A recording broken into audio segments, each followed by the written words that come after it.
que conseil constitutionnel loolu la décidé. alors décision boobu loolu décret moom mu nekk ci kaw. alors ñu ne aussi avant la date dina war a convoquer le corps électoral 80 jours avant ñu bëri daal di jàpp tey le conseil constitutionnel est-ce que nekkul si benn sabotage loolu tamit nag ko ban jàngat nga siy def. non mais du question de sabotage mënuñu ko considérer comme sabotage parce que actuellement dañoo nekk ci benn situation boo xamante ni instant yi il faut ñu agir parfois boo ma ko waxee ñu wax ko entre guillemets il faut ñu agir dans l'illégalité. actuellement mënatuñu respecter yenn délais yi. parce que boo xoolee ci décision yi nga xamante ne conseil constitutionnel sax moom mu ngi koy joxee. mu ngi rappeler à chaque fois que dafa am dañoo sabab processus électoral bi dañ ko interrompre sans motif valable am na fu muy waxee sax démb bay wax ne. am na amul benn cas de force majeure boo xamante ni waroon na mën baax l'exécutif ak li nga xamante ni moom mooy élection. yeneen saa nekk nañ ci situation boobu noonu. actuellement mën nañ jàpp ne mënatuñ respecter yenn délais yi donc li ñu mën a def mooy sauver les meubles. actuellement ci conseil constitutionnel ci logique boobu noonu la nekk. boo liggéeyee nit yooyu sax da ngay sentir ne actuellement loolu lay ji ma wax. situation la yoo xamante ni prévoir uñ ko. actuellement il faut que conseil daal di agir. même li nga xamante ni moom la conseil décidé ne. période bi nga xamante ni ci la processus électoral bi di continuer. le président de l'Assemblée nationale day ñëw daal di assurer intérim bi en attendant l'élection de son successeur. ça ce n'est pas prévu par la constitution. parce que président Assemblée nationale buy remplacer le président de la République day fekk président de la République nekk dans l'exercice de ses fonctions. mais bu ñu ñëwee ba 2 mars le président de la République n'est plus dans l'exercice de ses fonctions. étant donné que dafa am ay carence mooy li ma la waxoon léegi dafa am ay situation yoo xamante ni les textes ne l'avaient pas prévu. moo tax conseil constitutionnel day substitué wu day mel ni comme benn législateur ñëw ak son pouvoir donc de créer son pouvoir donc jurisprudentiel ñëw daal di génn ay mesures yoo xamante ni tey jii day am benn valeur benn portée wu loi. situation boobu la ñu nekk actuellement. alors donc Macky su amee élection yi balaa le 2 avril au-delà du 2 avril mën na fee toog parce que loolu article 36 alinéa 2 bi permettre na ko en attendant que son successeur di daal di ñëw n'est-ce pas c'est possible. donc Macky su ko neexee bañ a demati le 2 mu toog en attendant son successeur di ñëw. non day dem Macky Sall day dem parce que loolu conseil constitutionnel démb 2 décisions le conseil constitutionnel rendre. foofu nag gis ngeen ko. waaw lii nañ ko mais ñu ne article 36 alinéa 2 bi dafa ne su nekkee amaguñu élection fii ak le 2 avril Macky day dem mais su fekkee élection am na day toog xaar son successeur ñëw exactement. donc conseil constitutionnel répondre loolu def dañ ni le président en exercice reste dans l'exercice de ses fonctions jusqu'à l'élection de son successeur loolu la article alinéa 2 bu article 36. waaw jusqu'à l'élection de son successeur donc su amee avant peut-être le 2 yëf yi xaw a yéex maanaam li nga xam ne que moo di justement joxante lenge yi donc là Macky Sall mën a toog xaar ko en attendant mi ñëw. non pour naa dem moom laa lay expliquer nii. conseil constitutionnel répondre na ci clairement. répondre ci clairement. xam nga lu mu ci wax daf ni. instant yi pour le moment nekkuñu ci situation bu te expliqué na li tax nekkuñu ci situation bi. daf ni bu nekkoon organiser nañ élection yi bu fekkante ni faloon nañ le président de la République avant la fin du mandat maanaam avant le 2 avril. bu boobaa président dina mën a toog xaar kooku noonu pour ñëw installer ko mais étant donné que élection yi dañ koy organiser ba pare day romb fin mandat président de la République donc nekkatuñ ci situation boo xamante ni dañ appliquer disposition boobu noonu muy article 31. mais élection su jeexee au premier tour exemple su jeexee au premier tour laata le 2 dinañ xam le prochain gouvernement wala comme le prochain président maanaam su jeexee au premier tour laata le 2 avril dinañ xam exactement le prochain président dans ce cas de figure. non processus bi instant yi bu continuer parce que prévoir nañ conseil constitutionnel boo xoolee décision bi daan prévoir na sax. bu fekkente ne élection yi dafa jeexee deuxième tour maa ngi leen expliqué ci deuxième décision bi nee na bis bu ñu àggee ci situation boobu noonu le président de l'Assemblée nationale moom muy ñëw assurer intérim bi en attendant ñu xaar ñu élire successeur le président sortant bi. donc au-delà du 2 daal c'est Amadou Mame Diop mooy toog. Amadou Mame Diop moom mooy ñëw daal di toog assurer intérim bi le temps que ñu fal processus bi continuer bañ fal ki nga xamante ni moom mooy le successeur du président Sall Amadou Mame Diop daal di ñëw daal di koy installer. enfin amoo question balaa ñu koy bàyyi situation la boo xamante ni constitution bi prévoir ko woon mais démb le conseil constitutionnel a utilisé son pouvoir de créativité. noonu laa ko mën a jàppee. parce que situation la boo xamante ne man mii sax man daf ma kii woon parce que dama ne man bu ñu ñëwee ba le 2 mars ba le 2 avril le président de la République moom nekkatul président donc président assemblée nationale mënu ko succéder donc lan lay demee.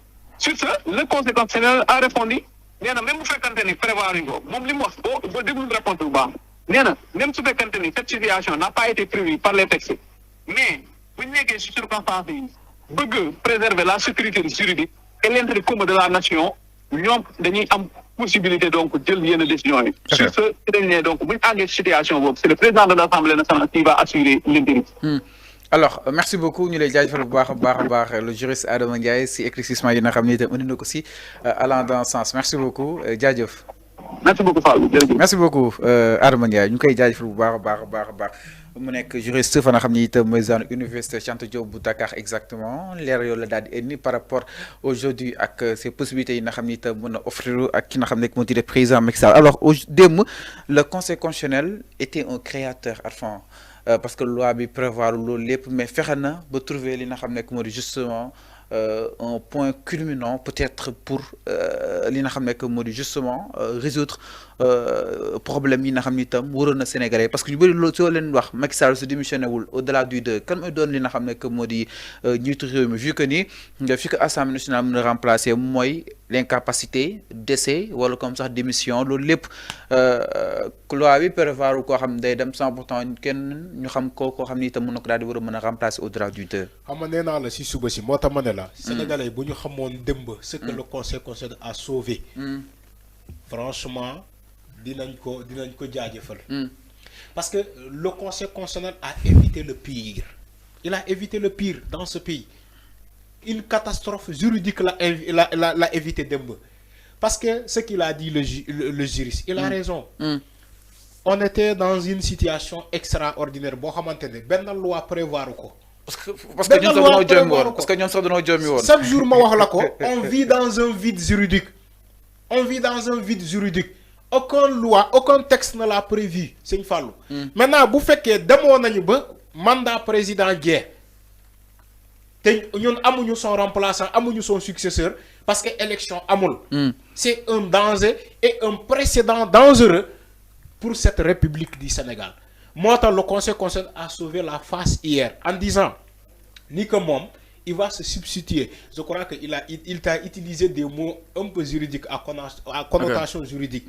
Quand on dit se substituer, c'est pas un mot qu'on utilise dans le jargon de la vie courante. C'est un langage juridique, se substituer. Moi maanaam dafay togg place am. Normalement le décret devait être décrété par le président de la République. Comme il y a carence, il y a un vide. Dafa dem ba reconnaître que les acteurs, les autorités, sont dans l'incapacité donc totale de fixer une date. C'est ce qu'il y a carence. Il y a manquement. Maintenant, comme le conseil constitutionnel a constaté ce manquement-là, cette carence, moi, je me substitue. Je suis à la place du président de la République, je fixer une date. C'est dangereux dans un pays. Les autorités compétentes ne fixer une date. Le conseil constitutionnel est obligé de se substituer lui-même pour fixer une date des élections. C'est qu'il y a défaillance. Il y a défaillance. Et c'est dangereux. Aujourd'hui, situation bini musuñu ko dundu au Sénégal. Aujourd'hui, alhamdulillahi rabbil alamin, le conseil constitutionnel demain ba fixer une date. Donc concernant l'article 36 bi nga doon wax. Alors, l'article 36 dafa am lu mu wax. C'est-à-dire que ñu bari ñu ngi koy wax loolu loo xamante ne article bi waxul loolu. Article bi waxul loolu. Quand l'article dit que le président doit continuer d'exercer ses fonctions jusqu'à l'investiture de son successeur, dafa wax en cas d'élection à date issue. Bu fekkee élection am na ba ñu fal président xam nga boo falee président ak diggante bi ñu ko falee ak investiture bi. dafay am un moment.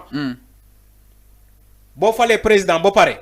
du ñëw ni taf ni nga investir ko. dañoo jël un temps bien déterminé pour nga mën a investir ko moo tax ñu ne la élection bi bu amoon le 25 février bu ñu weesu. Normalement président bi même bu fekkee fal nañu ko. day toog ba le 2 balaa président di dem la fin du mandat président ba le 2.